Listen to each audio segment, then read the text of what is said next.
Sud Radio, les débats de l'été, 10h-13h, Maxime Liédot. 10h30, vous en avez l'habitude maintenant, c'est l'heure des grands débats de l'été. Nos mousquetaires sont autour de la table. Évidemment, nous allons passer l'actualité au scalpel. Nous sommes avec Octave, caricaturiste de presse. Bonjour. Bonjour. On peut notamment vous retrouver sur Instagram où vous arrivez à détourner l'actualité de façon objectivement hilarante avec votre coup de crayon. Merci beaucoup d'être avec nous. Votre première sur Sud Radio. Bernard Cohen-Haddad, bonjour. Bonjour. Vous êtes président de la CPME Paris et du think tank Étienne Marcel. Et votre dernier livre, c'est L'avenir appartient aux PME, publié chez Duno.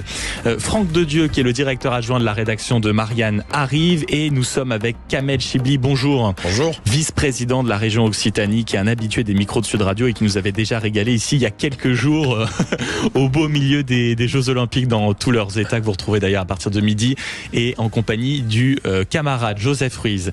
C'est l'heure évidemment de décortiquer l'actualité en votre compagnie, mais avant on va faire un tour par chacun d'entre vous justement pour les coups de cœur et les coups de gueule, et j'aimerais qu'on commence par vous, Bertrand Cohen-Haddad, parce que vous avez tout simplement décidé de nous offrir un petit coup de gueule sur cet héritage positif des Jeux Olympiques. Est-ce qu'on va le garder ou pas? Parce que c'est la question qu'on se pose. Ah oui, c'est la question que je me pose, parce qu'on vit un temps suspendu depuis une quinzaine de jours. On a aussi 15 jours de Paralympiques, faut quand même pas les oublier, c'est aussi important, mais tout ce qu'on vit de positif en matière d'engagement, de société, de vivre ensemble et aussi de sécurité et de RSE, est-ce qu'on va le garder pour l'après ou pas? C'est au-delà de savoir si on va regarder la vasque, au-delà de si on va garder les anneaux olympiques sur la Tour Eiffel, c'est est-ce que ce moment suspendu qu'on a vécu dans ces matières positives, y compris inclusifs, on va le garder ou pas?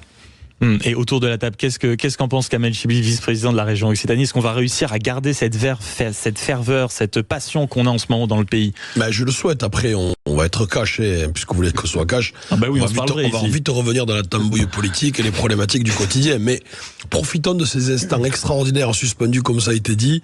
Moi, voilà, franchement, je me régale dans ce moment-là. Et je pense que les Français se régalent aussi, dans leur télé ou dans les stades. Donc, profitons de ce moment suspendu et essayons d'être un peu positifs.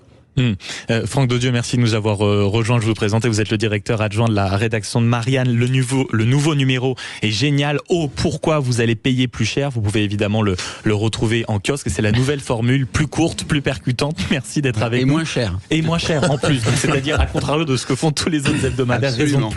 Raison de plus pour lire Marianne. Qu'est-ce que vous pensez de cette ferveur qu'on est en train de vivre et qui va malheureusement peut-être s'estomper un peu brutalement? Alors, moi je pense qu'on a déjà la réponse qui est donnée par mes confrères. On a parlé de moment suspendu. Effectivement, c'est un moment, c'est-à-dire que cette expression, elle contient en elle le caractère un peu conjoncturel. Bon. Et donc, il suffit pas de vouloir. Effectivement, peut-être qu'il y a une injonction de la bonne humeur, il y a une injonction de l'apaisement qui est tout à fait souhaitable et de très bon augure, mais il y a en face des problèmes qui ne sont pas des problèmes conjoncturels, qui sont des problèmes structurels, des problèmes de fond. C'est-à-dire que vous pouvez vouloir, et c'est peut-être ça le point en fait de notre crise, c'est-à-dire qu'il y a une distance entre le vouloir et le pouvoir. Vous pouvez vouloir, et là, qu'il y ait une sorte de bulle positive, d'empathie, de réconciliation, c'est possible. Le problème, c'est que vous êtes face, je dirais, à une kyrielle, un chapelet d'empêchement de changer de politique économique, de changer de politique sociale, et je dirais que quelque part, le contraste entre le vouloir et le pouvoir, s'il devient véritablement brutal, eh bien, vous allez avoir quelque chose peut-être d'inversé. C'est-à-dire, quand vous êtes dans un état d'esprit plutôt pessimiste, eh bien, face à votre impuissance, vous trouvez ça presque dans le prolongement assez normal. Oui. Quand vous êtes... Alors que là, ça va être la chute. C'est ça. C'est-à-dire que c'est pour ça que cette injonction, je dirais, de bonne humeur, moi, je vais pas jouer le trouble fête ou le pisse-vinaigre. Ça arrive à des gens très bien. Voilà. Mais, si vous voulez, je crains que on confonde ce qui relève du conjoncturel et ce qui relève du structurel. L'économie, on a souvent dit, c'est une histoire d'état d'esprit, d'envie d'investir, d'envie d'embaucher. Non, C'est pas simplement une question d'envie. Et dans quelques semaines, on dira qu'est-ce qu'on était bien à cette époque-là, qu'est-ce que c'était génial. Ah ouais, exactement, on dira c'est le passé. Ouais. Octave, caricaturiste de presse, vous, est-ce que justement vous souhaitez, vous espérez qu'on puisse continuer à être dans cette période agréable où le pays semble avoir oublié tous ses problèmes? Il faut être réaliste et je pense qu'on va vite justement revenir sur la réalité où il va y avoir des retombées sur tout ce qui s'est fait les mois précédents. Après, je reste optimiste. Je suis un peu rêveur pour ça. Je pense que la France est capable, de cultiver un bon état d'esprit parce que quand la France réussit et quand la France est dans le positif, elle attire le positif autour d'elle. Franck de Dieu, on vous a entendu tout à l'heure, je veux absolument vous donner la parole parce que je lis votre coup de gueule et je pense qu'on va tous rire autour de la table. Les pins sont de retour à l'occasion des Jeux Olympiques et vous dites, mais au secours, c'est un sacré coup de gueule que vous voulez passer. Oui, c'est-à-dire que, en fait, je suis pas contre cette espèce de kermesse commerciale, c'est, après tout, faut jouer le jeu, les bobs, les mascottes, tout ça, c'est devenu un rituel des événements sportifs. Après tout, pourquoi pas? Non, c'est plutôt vraiment le pins en soi, si vous voulez. C'est-à-dire que, d'abord, je suis un peu déçu parce que historiquement, c'est une tradition. Les athlètes s'échangeaient. Ils s'échangeaient pas des pins, ils s'échangeaient des écussons. Ça avait quand même un peu plus de panache. De panache, voilà. Il y avait quelque chose de plus beau. Et puis, plus généralement, je dois vous avouer que ça me donne presque un peu le cafard, ce retour des pins, parce que c'est le retour des années 90. C'est-à-dire c'est l'individualisme triomphant, il fallait accrocher à son veston ce qui nous distinguait, ce qui faisait de nous un signe d'appartenance à notre club, à notre communauté, et non pas finalement ce qui nous rassemble. Et donc je trouve que ce retour du pin des années 90 est de mauvais augure parce que bien justement ça n'offre pas le reflet, on va dire, c'est pas tellement le reflet de ce qu'on vit actuellement. Exactement. C'est-à-dire que quelque part, on affiche un peu sur notre veston notre appartenance à un groupe et non pas quelque chose de plus général. Et puis, rappelez-vous, dans les années 90, les pins, ça a vite dérivé. Ça a vite dérivé où les entreprises devaient faire leurs pins et vous avez une sorte d'injonction de mettre votre pins à votre veston pour dire combien vous étiez un salarié, je dirais fidèle, corporate, et donc c'est moi ce retour du pins, c'est la dépression. C'est un peu la dépression du côté de Franck de Dieu. Autour de la table, qu'est-ce qu'on en pense, Bernard Cohen-Haddad? Écoutez, moi je partage un peu ce sentiment retour vers le futur, parce que c'est vrai que j'ai jamais vraiment aimé les pins. Je trouve que ça fait un peu has-been. Ceci étant, c'est quand même un événement exceptionnel, les JO à Paris, dans une ville. Ça va presque devenir collector. En fait. Oui, c'est comme les mais on n'est pas dans un stade. Sur le frigo. On a fait des Jeux Olympiques et Paralympiques dans la cité. Alors qu'on garde un bel souvenir. Moi, je préfère qu'on achète éventuellement ou qu'on s'échange des pins corporate JOP 2024 que d'acheter une tour Eiffel qui a été fabriquée à l'autre bout du monde, etc. Ouais. Je trouve que ça peut être un sentiment d'importance. Le bon sens du président de la CPM Paris. Non, mais et si celles et ceux qui achètent ces pins gardent une belle image de Paris et aussi des épreuves, au moins on aura gagné. Mais c'est vrai que je trouve ça un peu old fashion pour pas dire has-been. Octave, le caricaturiste de presse, vous avez clairement un coup de crayon, vous avez clairement un côté artiste. Vous, qu'est-ce que ça vous évoque, ce pin? Est-ce qu'il y a justement un côté sympathique, le petit accessoire qui peut nous faire rêver sur les vêtements, la petite touche en plus? Écoutez, dans mes propos, je vais peut-être paraître un peu cliché, mais pour moi, le pin dans des événements aussi uniques que ceux qu'on vit actuellement, ça permet l'unité aussi, ça permet aussi de se regrouper tous dans une même bannière, de pouvoir profiter d'un moment qui va être éphémère, et on va se rappeler de ce moment peut-être grâce à ce pins, et on va pouvoir peut-être le montrer à nos enfants, nos petits-enfants, en disant que nous on a vécu ce moment-là et que... Alors je parlais pas du pins dédié au JO. Non, c'est le retour du pins en général. En général, parce que celui dédié au JO, finalement, il a ce caractère universaliste et universel qui. Après, si je puis me permettre. Bien sûr. J'ai fait référence à ce pins-là, mais en général, avoir justement un objet qui rappelle un événement, quel qu'il soit, permet aussi de faire un rappel justement aux souvenirs de comment ça nous a marqué en fait sur sur l'année dans laquelle on a vécu ce moment. Oui, c'est comme quand on va dans certains festivals de musique ou certains événements très particuliers. Voilà. On est très content d'avoir un petit souvenir singulier. Kamel Chibli, qu'est-ce qu'on en pense du pins dans la région ? Est-ce qu'on peut avoir un pins de la région Occitanie ? Je vous en offrirai la prochaine fois. Je le ramènerai. Oui. Non, moi je me régale. Je trouve que c'est génial. Moi je vois les jeunes volontaires. Là, j'ai tous les pins que j'ai. D'abord, je comprenais pas ce système des pins. J'ai découvert ça comme tout le monde. Et comme on m'en a donné que j'en avais, je les ai donnés. Moi, les jeunes volontaires, ils se sont régalés. En fait, ils voulaient arborer tous les pays. À celui qui collectionne le maximum de pays, de fédérations. Non, moi, après, c'est un phénomène de mode de l'instant. Est-ce qu'il va durer, j'en sais rien. Ce qu'il faut retrouver surtout, c'est le fait du partage, de la volonté de s'échanger ou de se donner des pins qu'on n'a pas. On a connu ça pour certaines jeunes générations quand on collectionnait des trucs. Voilà. Donc, non, je trouve qu'il y a plutôt, les vignettes. Il y a eu les vignettes de foot qu'on a accrochées sur le frigo. Il y a eu les cartes. Les cartes. Il y a eu les cartes. Qu'est-ce qu'on a eu d'autre ? Les Pokémon, exactement.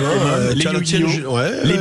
Les billes pour les plus expérimentés. Ouais, mais la différence là, c'est que vous avez quand même une volonté d'aller discuter avec l'Indien, avec l'Anglais, avec l'Américain, avec le Marocain, etc., pour lui demander est-ce qu'il a son pins. Il y a quand même un échange. Alors, vous avez dit, c'est le moment, c'est l'instant qui est un peu universel, mais je trouve que cette démarche, elle est quand même assez sympathique. En tout cas, dans le regard de tout ce que j'ai vu, j'ai trouvé plutôt un moment plutôt de partage qu'un moment de régression, si j'ose dire. Oui, puis c'est ce que je disais, et c'est ce qu'on disait tout à l'heure avec Bernard Cohen-Haddad, c'est-à-dire qu'en plus, c'est beaucoup mieux d'avoir ce petit pins sympathique, sans doute fabriqué par une petite entreprise française. On aura peut-être des papiers tenus dans Marianne dans 2 ou 3 semaines qui nous expliqueront que finalement c'était fantastique. Il y a de petites TPE ou PME françaises qui ont réussi, qui ont explosé leur chiffre d'affaires pendant les JO parce qu'ils ont réussi à se focaliser sur un petit objet, un pins ou quelque chose comme ça. C'est pas une opportunité.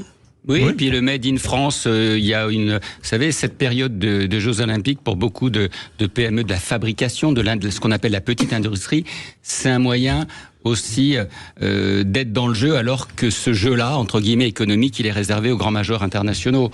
Donc parce que les contrats avec le CIO et les grands organisateurs sont des contrats auxquels ne peuvent pas participer les PME de fabrication nationale. Donc si sur certains objets dédiés, symboliques, il peut y avoir aussi du Made in France, ne boudons pas notre plaisir, mais quand même, ça reste pour moi un peu ma jeunesse. Oui, mais c'est ce que disait un peu Franck, dans le sens où moi, ça commence, ça peut me mettre... En toute sincérité, si on peut retrouver des états de notre jeunesse qui reviennent aujourd'hui, moi, je suis pas contre, quand on voit l'évolution de notre société. Moi, je suis un peu nostalgique quand même de ce qu'on a vécu pour certains il y a quelques années en arrière. Mais justement, Kamel Chibli, juste après la pause, vous allez revenir sur votre coup de cœur, parce que c'est justement une ode aux volontaires qui se mobilisent en masse, qui sont partout sur les quais, dans les fan zones, et vous allez leur réserver, on va dire, votre petite tribune. Et puis il y aura également le coup de cœur de notre caricaturiste de presse en studio, Octave, le coup de cœur pour le fair play, le petit message qu'il a adressé à l'adversaire japonais qu'il avait terrassé en finale. À tout de suite sur Sud Radio pour se parler vrai.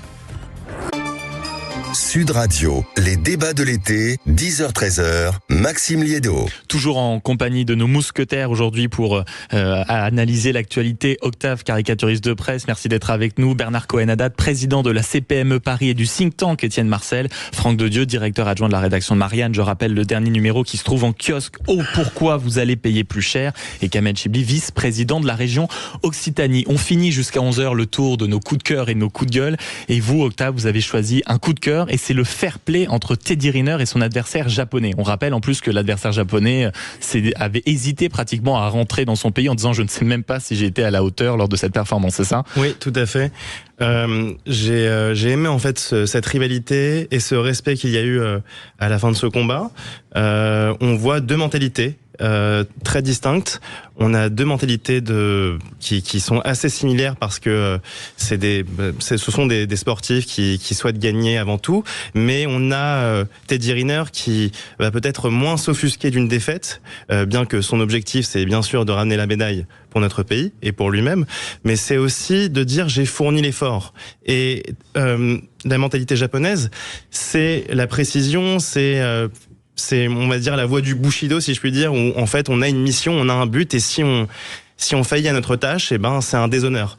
Et c'est bien justement de partager les deux états d'esprit, qui est la soif de réussite, qui est très distincte dans l'état d'esprit japonais, et la soif de perfection. Et la perfection est quelquefois un mélange d'échec et de précision.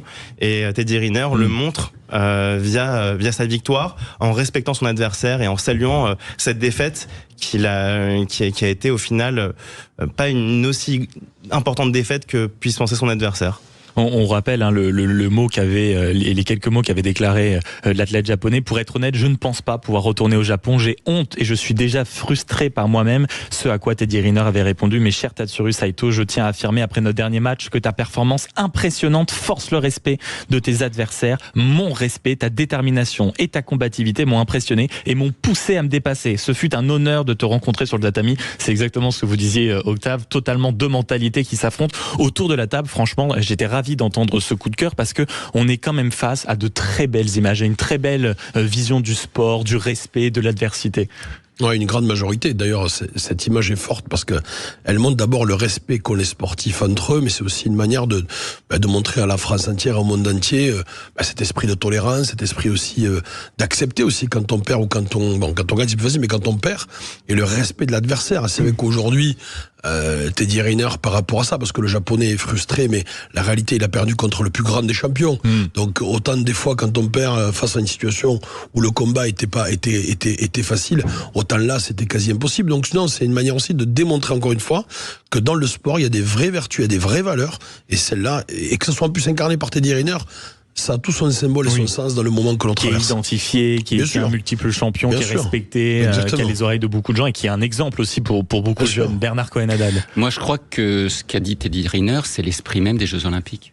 Ça n'a pas été le cas tout le temps pendant cette quinzaine de Jeux Olympiques. Je rappelle qu'il y a des athlètes qui ont refusé de serrer la main d'autres athlètes. Il y a même des athlètes qui ont refusé de concourir face à d'autres athlètes. Et il y a des athlètes qui se sont plaints de ne pas être face à des athlètes de même catégorie. Donc on n'est pas effectivement, comme ça a été dit par Kamel, dans un monde de bisounours. Mais justement, c'est là ce qui doit rassembler ce moment suspendu, ce moment exceptionnel que sont les Jeux Olympiques, c'est le respect de l'adversaire, y compris quand il perd. Et c'est là-dessus on voit que Teddy Riner fait partie des grands champions, pas uniquement par la taille et par le poids, et par le nombre de médailles. C'est lui, aujourd'hui, qui montre que l'esprit olympique, que nous portons, nous, à travers nos valeurs de droits de l'homme, de respect des uns, de respect des autres, du respect de la différence, y compris quand on gagne, de savoir tendre la main à celui qui a perdu. Puis ce qui est intéressant, en fait, dans ce combat et dans ce message, c'est le partage des mentalités. C'est plus la comparaison, c'est plus la compétition de qui pense le mieux ou qui fait le mieux dans sa société. C'est les Français font comme ça, il y a du bon dans ce qu'ils font, on va peut-être pourquoi pas l'assimiler dans notre culture. Et pareil pour les Japonais qui ont justement, comme je l'ai dit tout à l'heure, ce rappel à la précision dans leurs actions, dans leur métier. Pourquoi pas le rajouter à nos valeurs en France, être plus précis, avoir plus envie de réussir, comprendre que l'échec, effectivement, ça peut être une fatalité, mais ça ne doit pas nous empêcher de recommencer pour réussir à nouveau. Oui, et puis en plus, c'est ce que disait Teddy Riner sur le tatami, c'est-à-dire qu'on est face quand même à un adversaire qui vous donne envie de vous dépasser, ou vous apprenez directement pendant le combat. C'est très rare d'entendre ça. Au contraire, on est plutôt joyeux quand on sort d'un terrain de se dire, bon ben voilà, on les a écrasés, c'est la confirmation, on va dire, de ce qu'on a appris pendant des mois et de notre entraînement. Là, pas du tout. C'est ce qui s'est passé sur le terrain, ça m'a transformé, ça m'a challengé. C'est rare aussi d'avoir ça. Bien sûr. Surtout que c'est deux champions qui se valent. On a notre Teddy Riner qui est un champion olympique, on a le champion japonais en question qui, lui, non seulement a été plusieurs fois champion du monde, il me semble, médaille d'argent aux Jeux Olympiques, mais en plus, il a un père qui a remporté les Jeux Olympiques, je crois, 2 fois. Il a été médaillé d'or 2 fois d'affilée. Il a remporté plusieurs championnats du monde.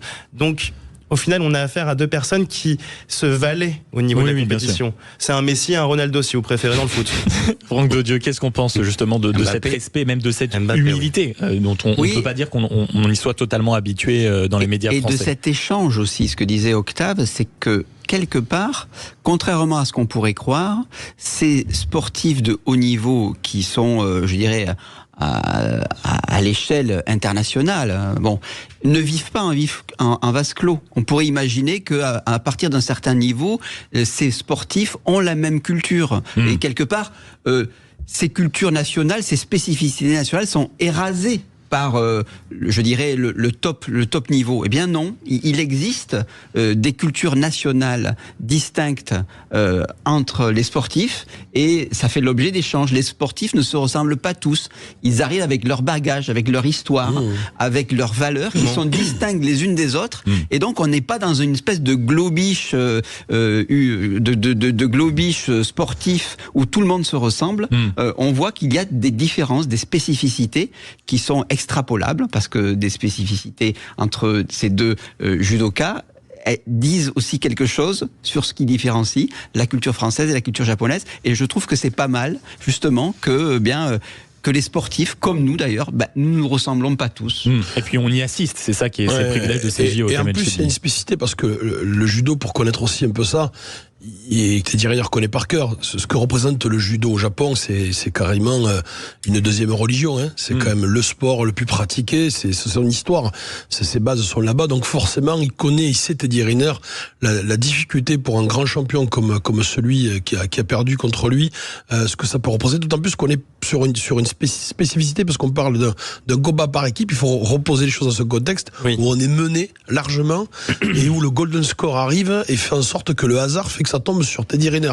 Autant vous dire que la symbolique et le poids, autant sur Teddy que sur le japonais, était immense à ce moment-là, puisqu'il s'agit de la médaille d'or. Donc forcément, c'est décuplé, l'émotion est décuplée, la situation est décuplée. Les émotions étaient au rendez-vous. Mais oui, parce que imaginez-vous, ça tombe sur Teddy Riner, Teddy Riner perd le combat. Il avait la charge personnelle et la charge de toute l'équipe, la charge d'une nation. C'est un peu le cas du japonais, c'est pour ça que je pense que Teddy Riner a bien compris ce que ça pouvait représenter pour le Japon et pour le japonais notamment. Bernard Cohen-Adal. Oui, aussi, on est dans une autre relation, c'est-à-dire dans un autre hémisphère, si vous le permettez. C'est-à-dire que au Japon, l'honneur a encore une valeur, encore du sens. La défaite, si on a montré qu'on n'a pas tout fait pour gagner, c'est aussi quelque chose qui pèse non seulement sur soi, mais sur son entourage. Et ce message qui est envoyé, c'est un message de reconnaissance d'un grand champion à un autre grand champion, pour pas que ce grand champion qui a perdu perde la face, non seulement pour lui, pour sa famille et aussi pour son pays. Et c'est ça la grandeur de la France, excusez-moi de le dire. Ce n'est pas le cas de tout le monde. On vous excuse très bien. Non, mais c'est parce que parfois on emploie des mots un peu lyriques, mais ce geste-là, c'est aussi une reconnaissance nationale à un autre pays, dans une autre façon de penser, dans une autre façon d'être, y compris la pratique sportive. Une reconnaissance, on va en avoir. Kamel Chibli, c'est à vous que je donne la parole pour un coup de cœur. On va en avoir pour les volontaires qui sont décidément partout et sans qui ces Jeux Olympiques ne seraient pas les mêmes.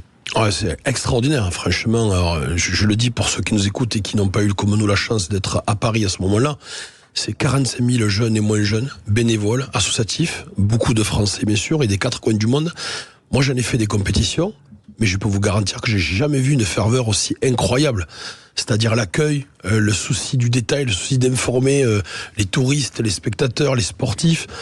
Moi, j'ai jamais vu autant de joie, autant de passion. Alors peut-être c'est un temps suspendu, mais qu'est-ce qu'il faut en profiter de ce moment. Et je dis coup de cœur parce que c'est un moment donné où on parle beaucoup de sport, on parle d'héritage. On parle d'héritage financier, d'infrastructure, mais le plus gros des héritages et le plus important, c'est celui d'avoir des hommes et des femmes qui s'engagent au quotidien pour s'occuper de nos jeunes. Parce que je peux vous garantir qu'avec les médailles que nous avons et l'engouement que suscitent les JO Olympiques, on va retrouver des milliers de jeunes et d'enfants qui vont vouloir aller dans les clubs pour s'inscrire, pour prendre une licence. Et la difficulté sera là. C'est pour ça que je voulais avoir ce clin d'œil, parce que je n'ai croisé beaucoup de ma région, et y compris de mon département de l'Ariège, et j'étais assez stupéfait par cet engouement, et je me dis que s'il y a un hommage qu'il faut rendre aujourd'hui, c'est un hommage à tous ces bénévoles et ces volontaires qui franchement sont la fierté de notre pays. Vous parlez justement de ces jeunes qui vont certainement se précipiter dans les différents stades, dans les différentes fédérations pour s'inscrire au sport. Ça sera l'un de nos débats tout à l'heure. Mettons un pognon de dingue, selon l'expression consacrée, sur le sport, parce que on a beau être ravis, on a quand même de grands athlètes qui se plaignent que nous ne sommes pas un pays de sport. Je pense à Florent Manodou. Et puis même, on a beau vénérer Léon Marchand. Je rappelle qu'il est allé s'entraîner aux États-Unis. Donc, est-ce qu'il n'est pas grand temps que ce pays se transforme en une nation de champions? Ce sera notre débat un de nos débats à partir de 11h. Vos réactions à ce que vient de dire Kamel Chibli justement sur l'engagement des volontaires, de la jeunesse, Bernard Cohen-Adal. Mais Kamel a entièrement raison, mais déjà la France est un pays de bénévoles. Ceux qui aujourd'hui animent nos clubs le mercredi, le samedi, le dimanche, nos clubs sportifs, ceux qui animent nos associations vis-à-vis des plus jeunes ou des plus âgés en France, ils sont la plupart du temps bénévoles. Ceux qui militent dans les mouvements politiques, ils sont des bénévoles. Donc on est une nation de bénévoles, trop souvent pas assez reconnus pour le travail qu'ils font.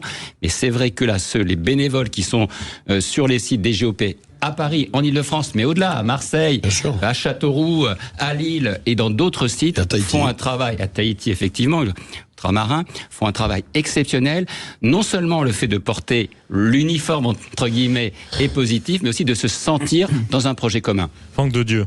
Oui, moi je trouve que je suis d'accord avec Kamel, il y a une sorte de rappel que la gratuité, le don de son temps, le don de donner quelque chose sans rentrer, comme disait Marx, dans l'eau glacée du calcul égoïste, eh bien, ça existe en France, particulièrement en France, chez les jeunes.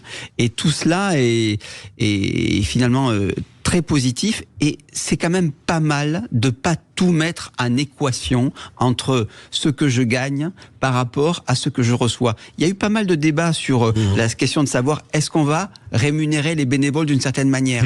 Il y avait, je crois, des députés qui se disaient, et on peut en débattre, de se dire, mais on va en débattre. Si on ne rémunère pas les bénévoles, ce qui serait une sorte de, je dirais, d'oxymore, si on ne les rémunère pas, comment faire en sorte qu'on les reconnaisse? Alors, il y avait par exemple l'idée de se dire, on pourrait leur donner des points de retraite supplémentaires, des trimestres. Bon, tout cela peut faire l'objet d'un débat, et pour ne rien vous cacher, j'étais plutôt favorable. Mais en regardant ce qui se passe au niveau des JO, je crois que l'idée de la gratuité, l'idée de se dire, effectivement, il peut y avoir un retour sur investissement en termes de prestige, en termes de moi j'y étais, etc. Bien sûr, et on voit que, bien sûr, et on voit que dans les associations, il y a parfois des personnes qui rentrent en conflit, et parfois en conflit très aigu. Donc tout n'est pas une question d'argent. Mais je trouve que tout de même, cette idée de gratuité, de ne pas rentrer dans cette logique, il y a ça a un peu... Pardon, ça a un peu de la gueule. Et ça c'est dit. Dans quelques minutes sur Sud Radio, il sera 11h, on ouvrira le fourreau des épées de nos mousquetaires pour justement voir qui va ferrailler autour de l'actualité de nos différents thèmes. Les restaurateurs qui augmentent leur prix pendant les JO, est-ce que c'est vraiment le jeu? Plus de 30% par exemple pour le prix d'un steak frites. Mettons un pognon de dingue franchement sur le sport pour faire de la France une nation de champions. Et puis on va commencer avec ce qui je crois peut mettre le feu aux poudres, et on attend vos réactions au 0826 300 300 et sur l'application Sud Radio. Agnès Pannier-Runacher dans l'Express qui déclare, je cite, le pays n'est pas à droite, c'est une vérité parallèle. Ah bon, à tout de suite sur Sud Radio. Sud Radio, les débats de l'été, 10h-13h, Maxime Liédo. Vous le savez, le slogan de Sud Radio, c'est parler vrai. Et là, je peux vous dire qu'avec nos mousquetaires aujourd'hui autour de la table et devant leur micro, on ne va pas en manquer. Nous sommes avec Franck de Dieu, directeur adjoint de la rédaction de Marianne, qu'on peut retrouver en kiosque. Pourquoi vous allez payer votre eau plus cher? Ceux qui seront lésés, ceux qui passeront entre les gouttes. Je vous le conseille, nouvelle formule, plus courte, plus efficace et moins chère. Nous sommes toujours avec Bernard Cohen-Haddad. Bonjour. Bonjour. Vous êtes le président de CPME Paris et vous avez le think tank Étienne Marcel. Et puis nous sommes avec le vice-président de la région Occitanie, Kamel Chibli, et toujours en compagnie d'Octave, caricaturiste de presse. Je conseille de vous rejoindre sur les réseaux sociaux où tous les jours vous détournez l'actualité avec votre coup de crayon, et souvent on en rigole franchement. L'analyse dont on risque de ne pas beaucoup rigoler, aussi bien dans les milieux politiques qu'ici au Standard de Sud Radio, c'est l'analyse politique d'Agnès Pannier-Runacher, députée et ancienne ministre du gouvernement Macron. Elle a accordé un grand entretien dans l'Express et on aura l'occasion d'y revenir. Elle y parle de Xavier Bertrand, de l'état de la politique dans le pays, de la défaite, parce qu'elle le reconnaît, le camp présidentiel a perdu les élections législatives. On ne peut pas dire que ce soit monnaie courante dans le camp présidentiel. Et il y a cette phrase sur laquelle on a décidé de s'arrêter ce matin. Elle déclare « La France n'est pas à droite. Je ne suis pas la seule à le penser. Nombre de mes collègues le disent. Il s'agit là d'une vérité parallèle qui pollue le débat public. Elle est sans doute en manière d'autorité, en matière économique et sociale. Elle est à gauche. Et quand on fait du porte-à-porte dans le Pas-de-Calais, les électeurs du RN ont une forte attente d'autorité, c'est très clair. Mais elle nous explique qu'en réalité, c'est une illusion de penser que le pays est à droite. Autour de la table, qu'est-ce qu'on en pense? C'est pas franchement du foutage de gueule, Bertrand Cohen-Haddad? Écoutez, moi je pense que Agnès Pannier-Runacher qui a été une bonne ministre, une bonne ministre des PME, une bonne ministre de l'Environnement, qui est une haute fonctionnaire, plaide d'abord pour sa paroisse et que c'est grand entretien, c'est dire et moi aussi. Je peux être première ministre parce que je viens de la gauche, je viens du camp de Macron, je suis compatible, je suis... Ah, vous la voyez directement à Matignon? Vous savez, en ce moment, c'est le marché, donc chacun y va pour dire et moi, et si on parle pas de soi, les autres parlent pour vous. Donc moi, je pense qu'elle a aussi une ambition, ce qui est normal, elle vient de se faire élire dans le Pas-de-Calais avec un soutien de la France Insoumise, puisque la France Insoumise, comment dirais-je, s'est désistée au deuxième tour. Elle a refusé de signer, de serrer la main du Benjamin de l'Assemblée nationale, donc elle est dans un environnement gauche compatible et bien entendu elle a des qualités, et puis il faut dire la vérité, je fais pas campagne pour elle, rassurez-vous, elle a les qualités d'être première ministre parce qu'elle a fait l'ENA, elle a fait Sciences Po, elle a fait HEC, elle vient d'un grand groupe financier, donc c'est une femme qui effectivement a beaucoup de qualités pour être une technicienne, comme on dit, une technicienne. Sur ce plan politique, moi je crois que c'est effectivement un débat qu'on a en ce moment tous. C'est pour ça qu'on a des personnalités comme Xavier Bertrand, comme François Villeroy de Galhau, comme éventuellement Bernard Cazeneuve, qui est socialiste compatible libéral. On a effectivement une attente des Français qui est plutôt à droite et une attente des Français qui est plutôt à gauche en matière sociale, en matière de pouvoir d'achat, en matière aussi de partage de la valeur. C'est ça aujourd'hui, pour pas être trop long, qui fait qu'on a une France un peu difficile à gouverner parce qu'on a des signes contradictoires. Et sur le fond, je dirais que le cœur des Français est à gauche et la raison à droite. Ça, c'est une belle phrase. Comment vous réagissez à ce que vient de dire Bernard Cohen-Haddad, Kamel Chibli? D'abord, la ministre, très peu de Français la connaissent. Sortons de notre cercle parisien. La réalité aujourd'hui, c'est qu'elle est sur un propos d'opportunisme. Après, sociologiquement, je pense que la France est à gauche. Après, on a des vrais débats aujourd'hui. On a des sujets régaliens qu'on considère plutôt de droite et d'autres, dès lors qu'on touche au pouvoir d'achat, au social, plutôt de gauche. La question, c'est qu'aujourd'hui, même là, les Français qui d'ailleurs sont les plus en difficulté, ce sont que ceux qui ont besoin d'autorité et de sécurité. La question aujourd'hui qui est posée dans notre pays, c'est effectivement, quand on voit le résultat, qui est bien sûr une défaite, mais ça, je pense qu'elle n'avait pas besoin qu'on l'explique, c'était une large défaite, c'est une très lourde défaite, qui est aujourd'hui... Pas besoin qu'on l'explique, mais dans le présidentiel, c'est pour ça que moi, à leur place et à sa place, je ferai preuve de modestie, alors qu'on nous explique maintenant, à nous... la phrase, son histoire, et est-ce qu'elle est à gauche ou est-ce qu'elle est à droite? Au-delà de ça, il y a des attentes qui sont convergentes. Qu'on ait voté, parce qu'il y a quand même, bien sûr, un vote Rassemblement National très haut dans ce pays, mais je rappelle qu'une grande majorité de ceux qui ont voté Rassemblement National, je les vois, parce que moi j'ai fait du porte-à-porte, et j'en fais depuis plus de 20 ans. Je peux vous garantir que les premières des préoccupations, ça reste quand même le pouvoir d'achat et les problématiques de fin de mois. Après, bien sûr qu'il y a cette question de sécurité. Moi, j'ai rencontré des villages perdus dans mon département, où les gens m'ont dit, mais vous avez vu à la 15 et à la 16, ils donnent même pas la chaîne. Et puis vous avez vu hier à la 15 à la 16 ce qui s'est passé? Je dis non, oui, il y a un tel qui a fait ça, il s'est passé tel drame et tel drame. Et les gens, effectivement, il y a une puissance télémédiatique qui est très forte, qui fait qu'on a des gens aujourd'hui qui sont dans l'inquiétude et que quand on est inquiet, quand on a peur, on a tendance à voter extrême. Mais au-delà de ça, et je terminerai par ce propos, je pense qu'effectivement, dans la société d'aujourd'hui, et au-delà des résultats qu'on a eus, il y a une France qui aspire à une meilleure condition de vie. Ouais. Donc on pourrait dire effectivement qu'il y a une attente de gauche beaucoup plus forte, c'est certain. Octave, caricaturiste de presse, qu'est-ce qu'on pense de cette déclaration d'Agnès Pannier-Runacher? Elle est dans le vrai ou elle ne voit pas la réalité du pays? Aujourd'hui, je pense que je vais peut-être être en opposition avec ce que vous dites, mais pour moi, la France est factuellement de droite. Voilà. Elle est pas, elle est sociale, elle reste sociale parce que ça fait partie de de ce qu'il y a au plus profond de son être. Mais aujourd'hui, on s'aperçoit même à travers les Jeux Olympiques que on aspire justement à aller plus loin, à toujours remporter des victoires, à se dépasser. Je pense que quand on a un esprit de droite, c'est aussi ça qu'on attend, c'est pouvoir aller plus loin, avoir une augmentation, avoir une perspective Octave, au niveau de sa carrière. Là, je m'inscris en faux. Moi, honnêtement, j'ai 47 ans. Ces clichés de je veux réussir, la méritocratie c'est à droite, ça, je m'inscris en faux. On peut être de gauche. Moi, je suis issu d'un foyer modeste. Oui. Mais moi, j'aspire, tous les jeunes dans des quartiers dits populaires, populaire ou dans vous les n'êtes pas la territoires ruraux. majorité à gauche, peut-être. Oui, mais c'est peu ce que importe. pense Mais Octave. non, mais ce que je veux dire, c'est que sortant des clichés, ou quand on parle de réussite, de suite, on le clichette directement à la droite. On a des gens qui sont dans des quartiers dits propriétaires, qui ont envie de réussir et qui aspirent à une meilleure vie que celle qu'ils ont aujourd'hui. Et ça veut pas dire pourtant qu'ils sont de droite. J'appelle pas au cliché de. C'est vrai que je l'ai pris sous cet angle-là. Objectivement, je parle d'un aspect d'une carrière, mais je peux aussi parler d'une rigueur en fait sur nos tâches au quotidien, savoir s'imposer un cadre. Vous parliez de sécurité tout à l'heure, un moment. Je pense que aujourd'hui, ça englobe un esprit qui serait plus orienté à droite aujourd'hui, mettre l'accent sur la sécurité, l'accent sur les capacités à entre guillemets, mieux s'organiser, mieux être plus rigoureux, avoir plus de cadres. C'est plus ça dont je parle. C'est pas forcément le besoin de protection, oui, le parce besoin, que le sentiment au final, d'insécurité. parler de réussite sociale, c'est pas par rapport à ce que vous faites dans la vie, mais par rapport à comment vous le faites, tout simplement.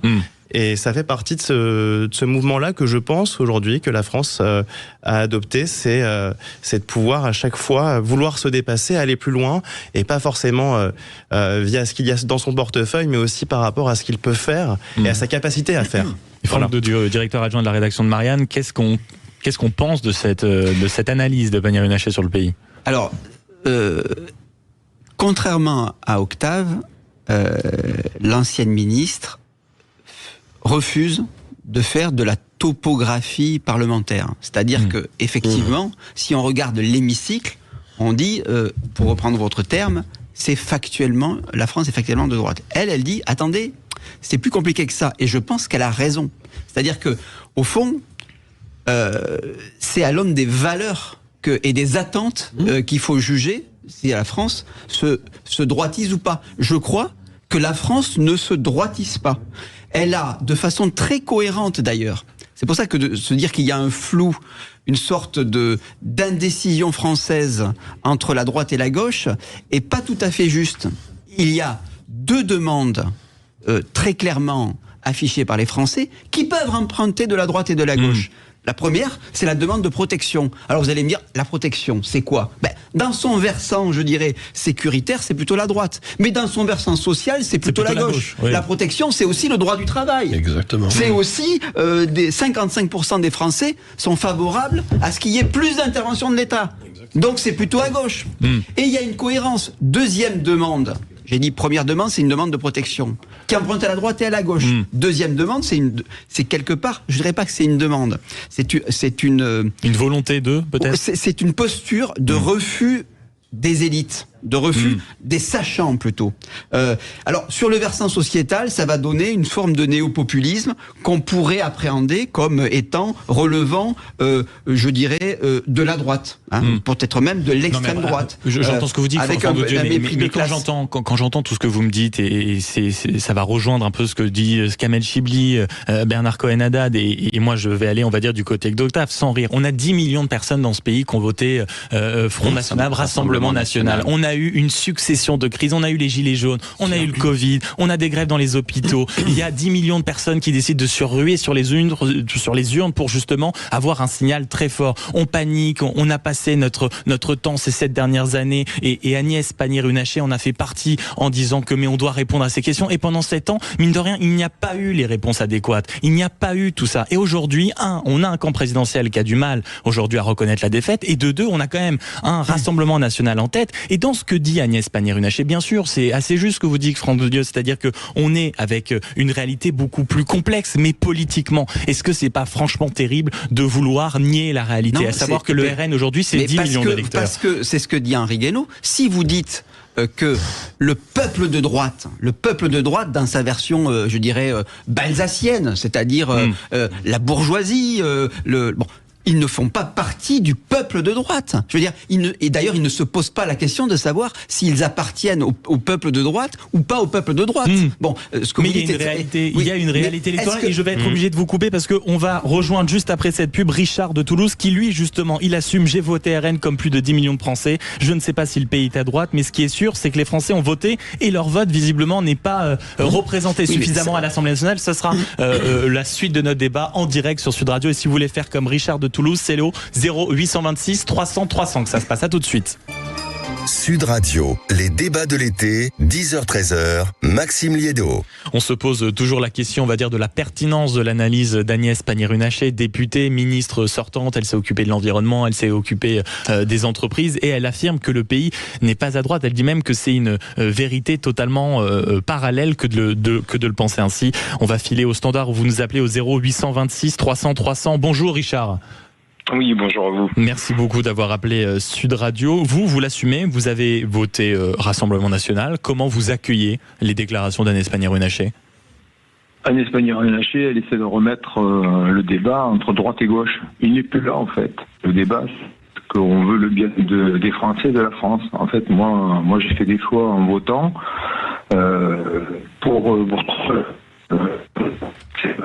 c'est limiter les risques de guerre et d'engagement de la France, que ce soit militaire ou financier en Ukraine.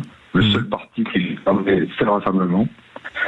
L'autre raison, c'est le risque interne lié à l'immigration. Tous les conflits qui ont été déclenchés ces dernières années, on va dire depuis les dernières décennies, ils sont pilotés de l'extérieur avec des conflits communautaires dans les pays.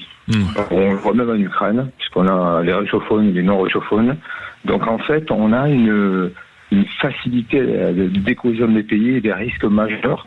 Et aujourd'hui, mais vous, surtout Richard, vous pensez que, on va dire, votre vote n'est pas suffisamment représenté à l'Assemblée nationale, c'est ça ?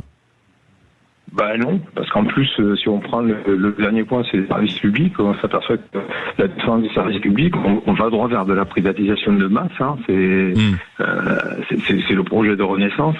Et je crois aujourd'hui qu'aujourd'hui, les Français, hein, comme ça a été dit, ils sont quand même très tributaires de la pression médiatique et on les amène sur des choix qui ne sont pas des choix. Moi, je pense qu'il faut qu'ils se recentrent sur l'intérêt des Français.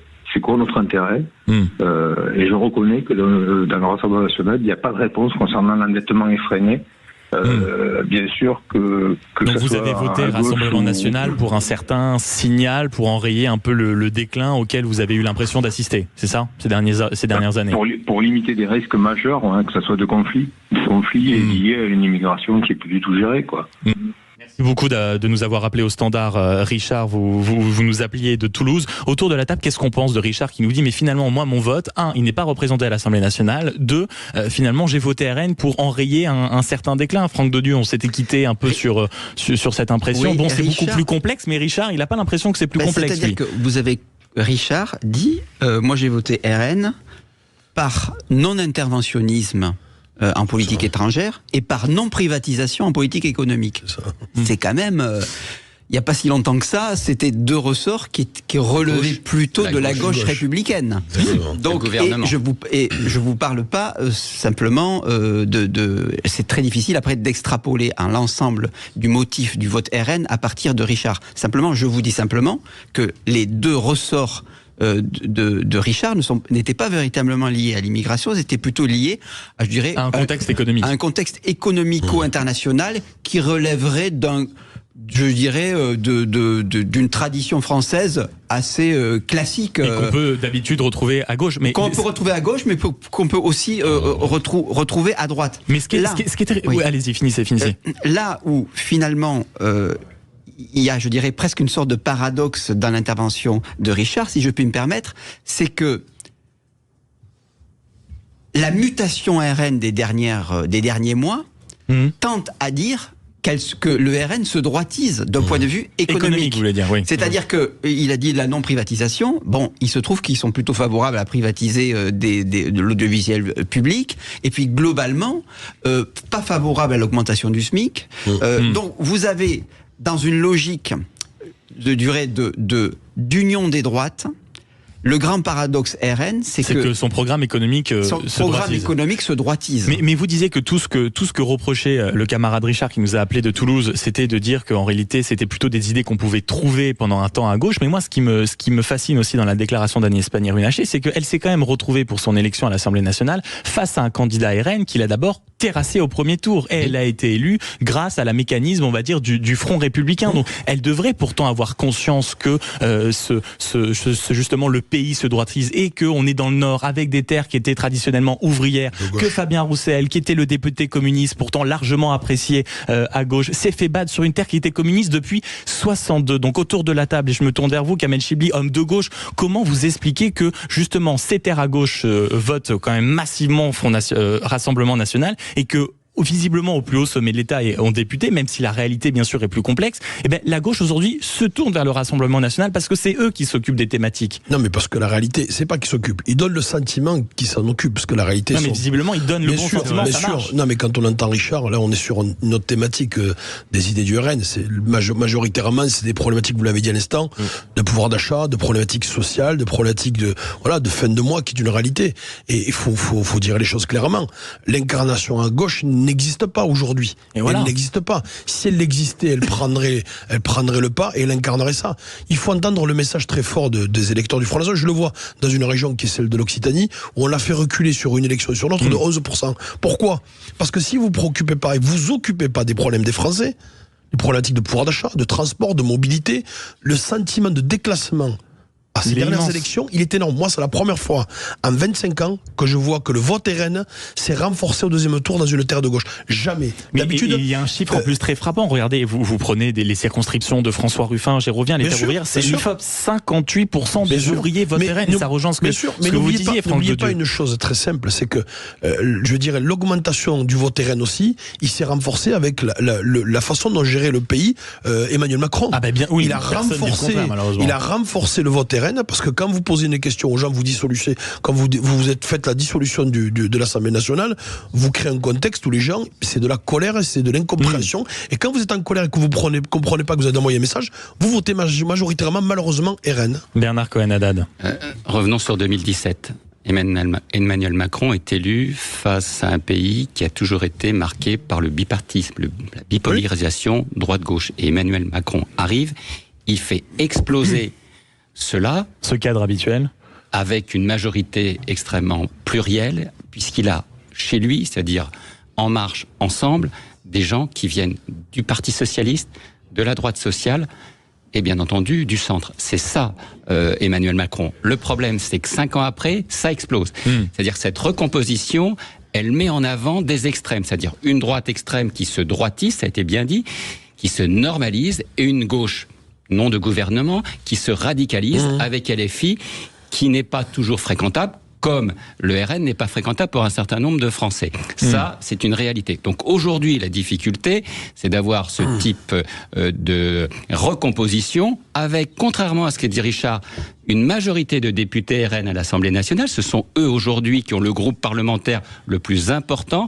Et donc une droite... plus de nombre de voix, plus de 10 millions de voix. 10 millions de voix, avec une gauche traditionnelle qui votait effectivement pour les partis communistes, socialistes, et aujourd'hui qui votent pour LFI ou pour le Rassemblement national. Donc on a une radicalisation et une difficulté à trouver une majorité à l'Assemblée nationale. On se retrouve dans quelques instants sur Sud Radio, suite du débat avec ce thème notamment. Est-ce qu'il n'est pas temps de mettre le fameux pognon de dingue sur le sport? On attend vos coups de fil et vos réactions sur l'application Sud Radio. Si vous voulez nous appeler, je rappelle 0826 300 300. À tout de suite sur Sud Radio. Sont toujours autour de la table et on est ensemble jusqu'à midi avant de retrouver le camarade Joseph Ruiz pour les JO dans tous leurs états. Octave, caricaturiste de presse, Bernard Cohen-Haddad, président de la CPME Paris et du think tank Étienne Marcel. Je rappelle le nom de votre dernier ouvrage, L'avenir appartient aux PME. Franck Dedieu, directeur adjoint de la rédaction de Marianne. Le dernier numéro est en kiosque et vous nous alertez sur l'eau qu'on risque de payer beaucoup plus cher. Et Kamel Chibli, vice-président de la région Occitanie. Après Agnès Pannier-Runacher, on va parler d'un thème qui est au cœur de l'actualité en ce moment, c'est évidemment le sport. Et ces derniers temps, il y a eu quand même des coups de gueule de sportifs. On a entendu le camarade David Douillet s'indignait que la prime donnée aux athlètes médaillés était taxée. Bon, pas de chance, parce que c'était lui qui l'avait mis en place, donc ça arrive même aux meilleurs, mais on s'en est aperçu. On a eu Florent Manodou qui nous a dit que bon, on a peut-être plus de médailles, tout le monde est heureux en ce moment, mais bon, on n'est quand même pas une nation de sport. Et on voit quand même que cette petite tendance revient, d'où le débat, et c'est ce sur quoi je veux avoir votre avis au 0826 300 300. Appelez-nous, appelez Sud Radio, réagissez,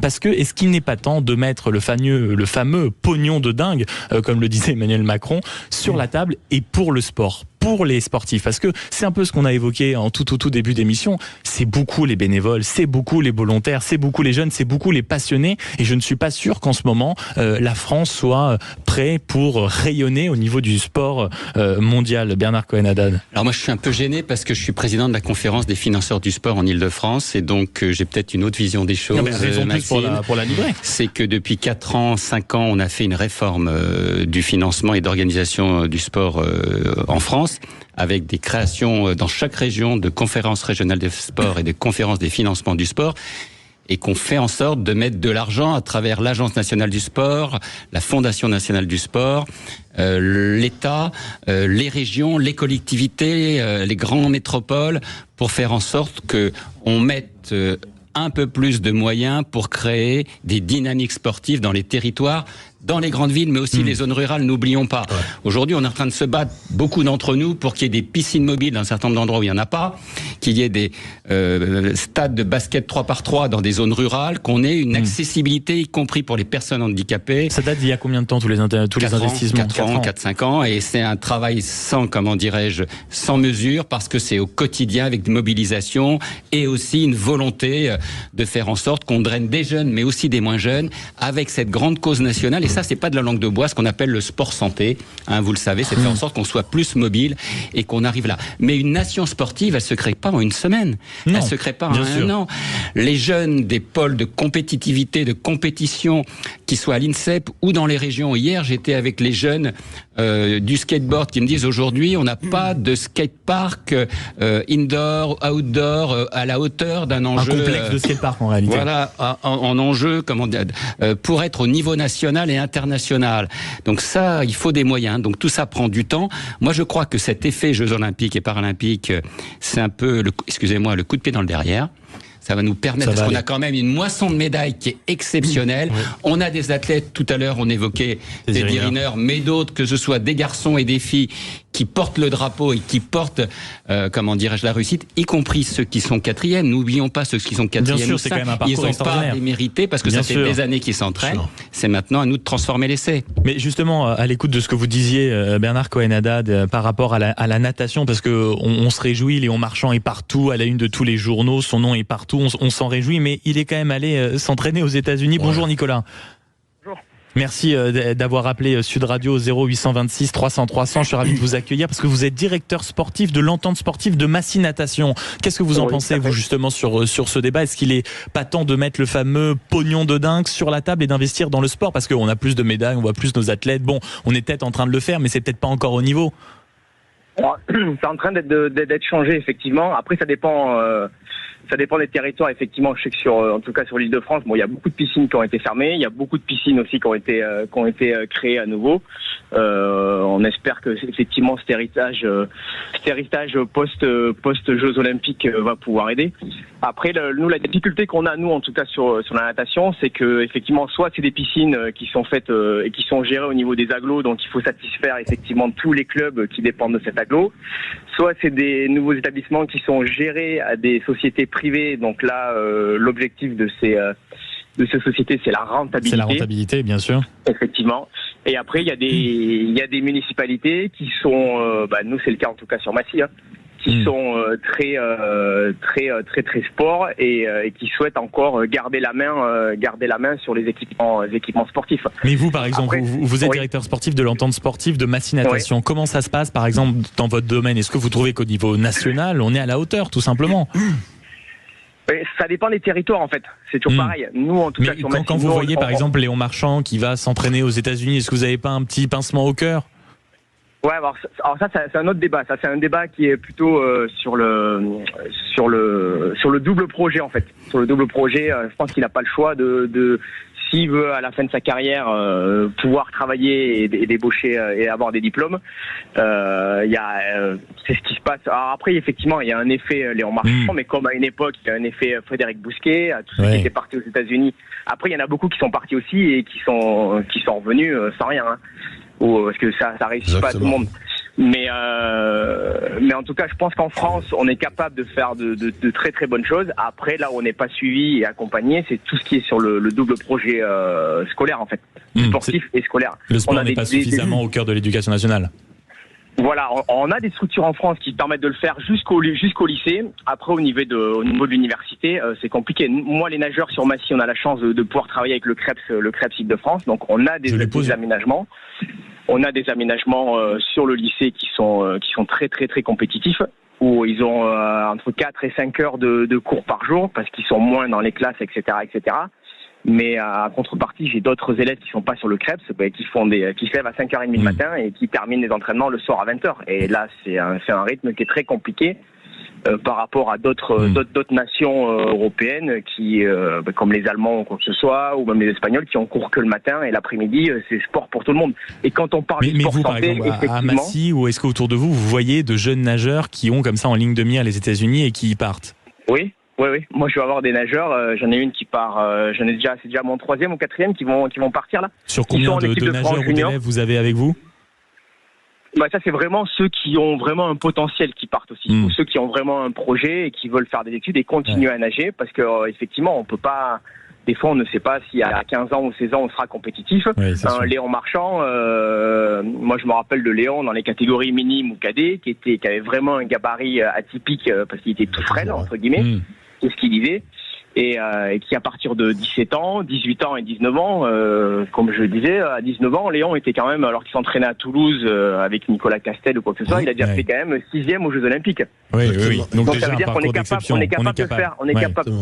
de faire. Après, ça dépend effectivement des territoires, mais après c'est sûr qu'on peut pas, avec les pays anglo-saxons ou les États-Unis, on est vraiment pas compétitif. On peut pas rivaliser, ça c'est sûr. Merci beaucoup Nicolas de nous avoir appelé et continuer à envahir le standard avec votre avis, vos opinions, votre expérience, votre regard concret. 0826 300 300 ou même sur les réseaux sociaux et l'application Sud Radio. Il y a beaucoup de débats qui ont été soulevés. Je me tourne vers vous, Octave, caricaturiste de presse. Il y a beaucoup de débats qui ont été soulevés là par l'auditeur Nicolas, notamment la place du sport à l'école, de l'entraînement, de la vision qu'on avait du sport dans la société, tout simplement même. Oui, bien sûr. Aujourd'hui, on peut s'apercevoir que les Jeux Olympiques ont permis d'apporter une vitrine phénoménale au sein du pays, parce que en fait aujourd'hui, je pense que l'équipe de France est couronnée de succès, que ça motive les gens qui n'étaient pas habitués et qui n'ont pas forcément l'envie de faire du sport au quotidien, de vouloir en faire plus souvent.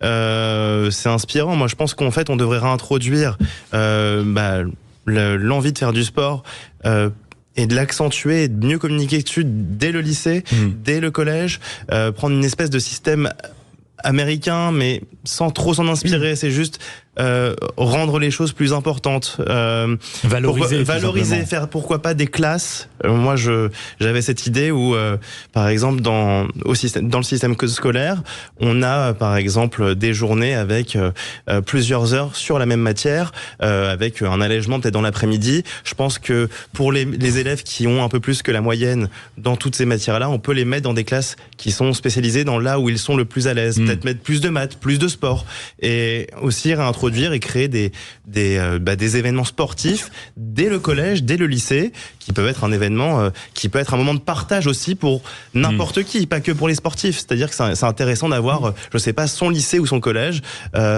qui nous représente pour une compétition nationale sportive, qui permet aussi, qui permet aussi de créer un accès à des recruteurs qui cherchent des footballeurs par exemple de jeune âge, des jeunes talents, voilà, tout simplement, de pouvoir créer des bourses d'études aussi à l'étranger, parce qu'on a des grosses universités américaines spécialisées dans le sport, mondialement reconnues, donc ça permet aussi d'introduire ça peut être une récompense. Je pense que c'est quelque chose aujourd'hui qu'on peut fabriquer. Après, c'est une idée. La réalité est parfois plus complexe, mais en tout cas, vous l'avez prononcé au micro de Sud Radio. Franck de Dieu, qu'est-ce qu'on en pense? Parce que je le disais, l'auditeur qui nous a appelé, Nicolas, qui était directeur sportif on va dire, d'un centre de natation, il y a eu beaucoup de débats. Il y a eu beaucoup de débats qu'il a soulevés. Qu'est-ce qu'on pense de tout ça? Remettre le sport au milieu de l'école? Oui, alors, nous, à Marianne, on a publié il n'y a pas longtemps un grand papier sur le rapport entre le sport et l'école. Et d'abord, c'était passionnant, mais le problème vient de loin. C'est-à-dire qu'il y a une sorte de défiance entre la République et l'école, qui a des origines déjà philosophiques, puisque le pays de Descartes distingue le corps et l'esprit. Donc il y a quelque chose de noble, c'est l'esprit, et puis il y a quelque chose qui n'est pas noble, c'est le corps. Dans d'autres sociétés, par exemple la Grèce antique, mais dans d'autres sociétés comme les pays anglo-saxons, vous pouvez être bien dans votre corps et dans votre esprit. Au contraire, c'est plutôt un élément qui ne s'oppose pas, mais qui joue de conserve. Et puis, il y a quelque part aussi, je dirais, une défiance des républicains, historiquement, dès le début, dès la Troisième République, entre les républicains et le sport. Pourquoi? Parce que le sport, je dirais, favorise le dépassement, l'individualité, la concurrence exacerbée, et donc les républicains de l'époque, de la Troisième République, eh bien, ils se méfient un peu de ça. Et puis ils se disent aussi, mais le sport, c'est un peu, je dirais, presque l'inégalité au sens inné, c'est-à-dire, il y a des gros, des petits, et donc, l'idée que ces inégalités soient indépassables, ce n'est pas dans le projet républicain. Donc, dès le début, il y a une sorte de méfiance entre la République, qui explique d'ailleurs d'une certaine mesure le fait que la gauche aime moins le sport que la droite. Oui, c'est ça, c'est le débat à de nombreuses reprises. Voilà. Et donc, oui, mais ça provient de l'idée que la Troisième République qui met en place l'école laïque et républicaine, eh bien, a une sorte de défiance. Sauf qu'en Union soviétique, on aimait le sport, ne l'oubliez pas. Et c'était même une politique nationale et internationale de valoriser le régime communiste à travers les médailles. Oui, mais la différence c'est Descartes. Comme je le disais, le sport et le corps et l'esprit se distinguent chez nous. Et Kamel Chibli, vice-président de la région Occitanie. Juste dire, je suis socialiste de gauche et j'aime le sport. Voilà. Donc, non, et votre région le prouve. C'est-à-dire on est en train j'espère, de gagner la 18e médaille olympique pour l'Occitanie. Non, il y a plusieurs sujets. D'abord, juste, je m'inscris en faux. Ce procès sur Léon Marchand, arrêtons. Ça a été dit, il a été formé au Dauphin du Touec. Il est né à Toulouse. C'est le plus prestigieux club de natation de France. La question, c'est que le monde est devenu un petit village et qu'il y a la question du double parcours qui est posée. Ça, c'est un vrai sujet. Notamment sur la dimension universitaire que les anglo-saxons, notamment les Américains, amènent plus. Donc, par contre, il faut se poser la bonne question. Après, sur la préparation sportive, il a fait à Toulouse, il s'est préparé à Toulouse et tout ce qui a été fait a été construit dans son club de natation. Par contre, le vrai sujet, on parlait d'éducation. Moi, je prends un exemple très concret, c'est-à-dire que on a l'incitation à la pratique du sport. Il y a le fameux budget qui a été lancé par le gouvernement. Il y a des choses qu'il faut rendre positif, notamment l'histoire des 1000 dojos, les équipements sportifs soutenus. Par contre, attention à ce que ce soit pas du one shot, parce que les besoins d'infrastructures dans tous les territoires français, qu'ils soient dans les quartiers ou dans les territoires ruraux, c'est un sujet. Moi, j'ai jamais autant accompagné au niveau de la région des petits skateparks, des pump tracks, des petits espaces sportifs dans tous les villages de notre pays. Et c'est vrai qu'aujourd'hui, il y a une nécessité d'accompagner les infrastructures. Totalement. Il y a une nécessité. Parce que beaucoup d'équipements sportifs datent d'avant 1985. Moi, je vous le dis, on a lancé plein d'opérations dans notre région, mais je sais qu'au niveau national, il y a ce besoin. Le directeur là de club de natation de Massy posait certaines choses. C'est vrai que les piscines, c'est très coûteux. Il faut comprendre qu'en fonctionnement, c'est très cher. Privées, mais aujourd'hui, de plus en plus, il y a des mutualisations entre les territoires intercommunaux ou agglomérations pour essayer d'avoir des projets qui répondent à un besoin d'une société sur un territoire. Et juste, je terminerai sur un point. Si on veut que le sport continue et qu'il faut investir dans le sport, il faut qu'on se soucie des infrastructures, mais qu'on se soucie de l'accompagnement de nos clubs. Pour avoir des Léon Marchand, des Antoine Dupont, des Teddy Riner, il faut des clubs dans les territoires. Donc il faut des moyens, il faut des bénévoles. Si on règle pas ce problème-là, ça ne sert à rien de mettre du pognon et du pognon, parce que le vrai sujet, c'est comment on accompagne le sport tant à l'école que dans nos clubs. Allez, le deuxième débat est clos. On reste encore avec vous sur Sud Radio en direct. On approche l'heure fatidique du déjeuner. Il sera midi dans un quart d'heure, mais je vous préviens, si vous comptiez manger un petit bout de steak frites dans un bon bistrot parisien, ça risque de vous coûter beaucoup plus cher, plus de 30% le prix à la carte. N'hésitez pas à nous appeler et on va tout simplement se poser la question, tiens, est-ce que c'est le jeu? À tout de suite sur Sud Radio. Sud Radio, les débats de l'été, 10h-13h, Maxime Liédo. On est ensemble jusqu'à midi avant qu'on soit rejoint par le camarade Joseph Ruiz pour les Jeux Olympiques dans tous leurs états. Mais alors là, je vous préviens, ça n'a pas tardé à appeler et à réagir au standard et sur l'application Sud Radio 0826 300 300. Est-ce que les restaurateurs comme ça qui augmentent le prix de leur pack de bière, de leur steak frites, etc., est-ce qu'ils ont raison? Est-ce qu'ils jouent le jeu? Bonjour Frédéric Vardon. Bonjour. Merci beaucoup. Vous êtes propriétaire du Café Max et du 39V, deux grands restaurants, deux grandes institutions parisiennes. On vous a au téléphone parce que comment vous réagissez face à ces restaurateurs? Quoi, ils font ce qu'ils veulent, ils jouent pas le jeu?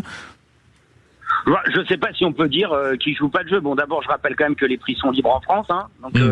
Donc, les prix sont libres pour la RATP, les prix sont libres pour beaucoup de choses. Donc, les prix pour les restaurateurs sont libres. Et puis, bon, je rappelle, chacun fait ce qu'il veut dans sa crèmerie. Maintenant aussi, il y a peut-être certains restaurateurs qui ont augmenté leur prix et ça les regarde. N'oublions pas une chose aussi, c'est que pour les livraisons, l'ensemble des acteurs de la filière ont dû augmenter leur prix parce que ils ne pouvaient livrer qu'à partir de mi-juillet, fin juin, mi-juillet. Ils ne pouvaient livrer que la nuit, parce que il y avait toutes les restrictions de circulation que l'on comprend pour la sécurité de tous. Et donc, ils ont dû faire travailler leurs chauffeurs la nuit. Donc, c'est des primes supplémentaires, ce qui est tout à fait normal. Et tout ça, ça se reporte sur des forfaits de livraison beaucoup plus chers. Certains restaurateurs ont dû aussi changer leurs habitudes et avoir quelqu'un qui puisse ouvrir la porte aux livreurs à 2h du matin ou 3h du matin parce que sinon ils n'avaient pas de marchandises. Donc, je crois vous n'êtes pas d'accord avec l'expression qui dit qu'au bout d'un moment, passé certains prix, on est presque sur du mépris de consommateur ou qu'on joue carrément un jeu dangereux. Ça, c'est les mots de Franck Delvaux, qui est le patron de l'Union des métiers de l'industrie hôtelière, au point parfois de perdre les habitués. Est-ce que vous êtes d'accord avec ces expressions, mépris du consommateur, jeu dangereux? Alors, mépris du consommateur, je trouve ça un petit peu fort. Maintenant, ça peut être un jeu dangereux. C'est sûr que si une bière qui est à 7,50 passe à 15 €, évidemment, c'est pas logique, quoi. La bière, ça reste toujours la même. Maintenant, il faut quand même noter qu'il y a une augmentation un peu de tout pendant cette période des Jeux. Ouais. Et donc, que certains restaurateurs aient eu la nécessité de devoir augmenter un peu leur prix, je peux le comprendre. Oui, surtout que vous devez payer des salariés à la fin du mois, donc au bout d'un moment, les indemnisations en septembre-octobre, bon. Non, mais les indemnisations, attendez, moi je me lève pas le matin pour être indemnisé. Je me lève le matin pour travailler et vivre de mon travail. Je veux dire, je cours pas après les indemnisations. Ouais. C'est pas le sujet. Maintenant, il faut quand même se rendre compte que une grande partie des quartiers qui entourent la Seine font entre moins 25 et moins 30%, me semble-t-il, avec les JO. Sans les JO, on fait plus de monde. Donc, il faut quand même se poser la question, est-ce que les gens qui se sont dit il y a 6 mois, on va fuir Paris, est-ce que la communication était bonne? Comment se fait-il que tous les Parisiens soient partis? Je veux dire, vous avez les JO dans votre ville et vous voulez partir. Vous les reverrez jamais, vos enfants peut-être pas, et les petits-enfants sont encore pas sûrs. Donc voilà, je pense quand même qu'il y a quand même quelque chose. Maintenant, on peut se réjouir que la sécurité, l'organisation était parfaite, que ces jeux sont plébiscités dans le monde entier, et peut-être que dans ma profession, il y a une ou deux personnes qui ont suraugmenté leur prix. Ouais, c'est comme partout. Mais ça, on fait pas une généralité. Il y a les profiteurs, il y a ceux qui essayent de. Exactement. Ouais. On n'en fait pas une généralité, sinon c'est trop facile. Merci beaucoup de nous avoir appelé, Frédéric Vardon. Je rappelle vos deux restaurants, le 39V, le Café Max, et merci de nous avoir appelé à quelques minutes du coup de feu. Autour de la table, qu'est-ce qu'on en pense? Est-ce que franchement, c'est. Peut-être moins rapidement, mais d'abord, il y a eu un JO-bashing tel qu'effectivement les Parisiens, grande majorité, sont partis. C'est pour ça que Paris est aussi agréable. On a vu un sondage, c'est vrai. Moi qui suis pas parisien, je trouve que c'est très agréable de se promener, de marcher. Après, il faut rendre hommage à tous ces commerçants, parce que grâce à ces restaurateurs, ça reste quand même la superbe image en plus des JO, d'accueil, de la bonne gastronomie à la française. Après, c'est de bonne guerre, c'est normal qu'à un moment donné, ils puissent aussi récupérer un certain nombre d'engagements. Mais je trouve en toute sincérité que l'image des Jeux, que l'image des volontaires, que l'image de nos restaurateurs, nos commerçants joue énormément à la réussite de ces Jeux Olympiques et Paralympiques. Octave, caricaturiste de presse. C'est une opportunité qui se présente pas deux fois, donc ça permet justement de profiter, d'augmenter son chiffre, de pouvoir se dire que on va pouvoir, pourquoi pas, profiter et faire des économies, tout simplement. Oui, et puis c'est ce que vous dites d'un point de vue, on va dire, pragmatique. C'est peut-être une occasion qui se représentera pas 2 fois. Donc l'idée d'augmenter son prix pour se faire un peu plus de blé alors qu'il y a une baisse de la fréquentation, c'est pas totalement incohérent. Qu'en pense le président de la CPME, Bernard Cohen-Haddad ? Moi, je veux remercier ce restaurateur parce qu'il a dit des choses vraies, comme Kamel et comme Octave. C'est qu'aujourd'hui, nos restaurateurs à Paris, en Ile-de-France et sur les sites qui sont autour des Jeux Olympiques font moins 50% à moins 30% sur leur chiffre d'affaires. Pourtant, ils payent quand même leur électricité et leur salaire. Donc, il y a aujourd'hui effectivement un vrai manque à gagner. Que certains restaurateurs ou ceux qui tiennent des bars, des glaces, etc., augmentent les prix pour essayer de récupérer un peu de marge, c'est vrai que fait partie du jeu, ce qu'on appelle le jeu de l'offre et la demande. Quand c'est trop cher, les clients ils sont pas obligés d'acheter, ils vont ailleurs. Oui, c'est ça. Mais moi, ce qui me choque moins, c'est cette double vision des choses. C'est pourquoi on met à l'index les restaurateurs. Quand le ticket de métro il passe de 2,10 € à 4 €, ça pose de problème à personne. Oui, et puis quand ça concerne d'autres infrastructures, en effet, on n'a peut-être pas les mêmes réactions. Ceux qui perçoivent quand même l'argent, c'est l'État. Donc quelque part, c'est pas l'État, c'est IDF Mobilité. D'accord, mais enfin, c'est quand même l'argent de la collectivité. C'est pas tout à fait pareil. Moi, je dis que quand vous dites quand c'est trop cher, ils vont ailleurs. Peut-être, mais il y a un problème de concurrence. Autour du Stade de France, il y a des pizzas, si j'en crois la lecture du Parisien, à 26 €.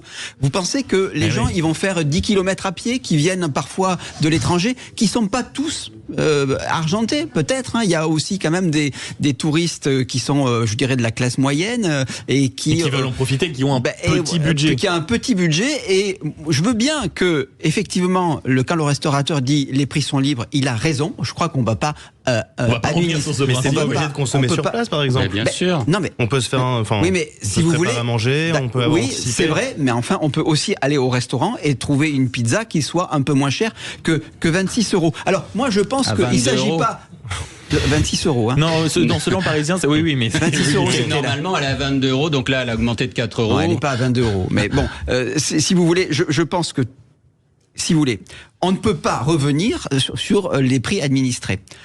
En revanche, il faut quand même admettre, d'un point de vue libéral, Bernard, que la concurrence à proximité des sites ne joue pas. Donc, si vous voulez, il y a 2 cordes de rappel. À la rigueur, vous augmentez les prix, mais il faut que les restaurateurs s'engagent tout de même à embaucher à proportion du volume d'affaires. C'est ce qu'ils ont fait, Franck. C'est ce qu'ils ont fait. Et aussi, qui s'engagent à augmenter le salaire des salariés qui, je dirais, bossent très fort pour une période. S'ils le peuvent. Oui, mais.